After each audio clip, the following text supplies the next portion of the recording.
this is a two-person race, but here's the key. It's not a two-person race at this point. There aren't just three candidates, not four, but joining us right now, a fifth candidate for president. Evan McMullin, who entered the race about a month ago. Evan McMullin, independent candidate for president, once a Republican, though not running as a Republican right now. Evan, thanks so much for joining us. You have been outspoken, and that is an understatement, over the last 24 hours since Donald Trump on that commander-in-chief forum heaped more praise on Vladimir Putin. You do not see it like he does, that Vladimir Putin is a strong leader. Oh, absolutely not, John.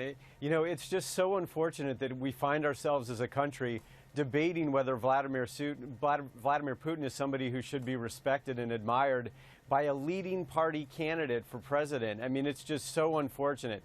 Vladimir Putin is one of the primary sources of instability in this world. And the thought that we would have a Republican nominee who would be so in bed with Putin, I think, is just so discouraging and really a bad thing for our country. And any American president needs to understand what Putin is really about, that he is opposed to democracy, opposed to freedom, and opposed to our interests. You've also said that you think Trump is being manipulated by President Putin. Where do you see that? Where's the evidence? Well, Kate, the evidence is clear in just the way Donald Trump speaks about Putin. Donald Trump has never said a negative thing about Putin, as far as I can tell.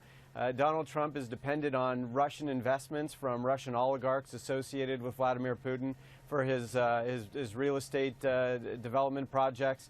He's appointed Donald Trump key members of his staff who have other financial ties to Russia.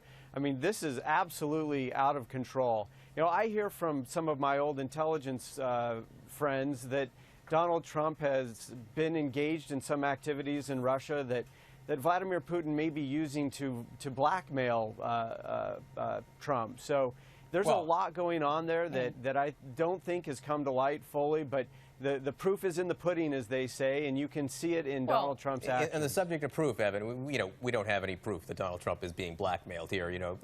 With all due respect to your friends in the community who are telling you that they may see it, but that's not something we have seen directly here. Let's just be clear about that. If I can, let me ask you about another, independent candidate, libertarian candidate for president, Gary Johnson, who yesterday was on TV. He was asked about Aleppo, the city in Syria dealing with so much of a refugee problem right now. His answer was, "What is Aleppo?" I'd like to get your reaction to that. People are asking, is that moment disqualifying? Your thoughts? Well, I just don't see Gary Johnson as a serious candidate, and I think Americans are realizing that. He has no knowledge of foreign policy.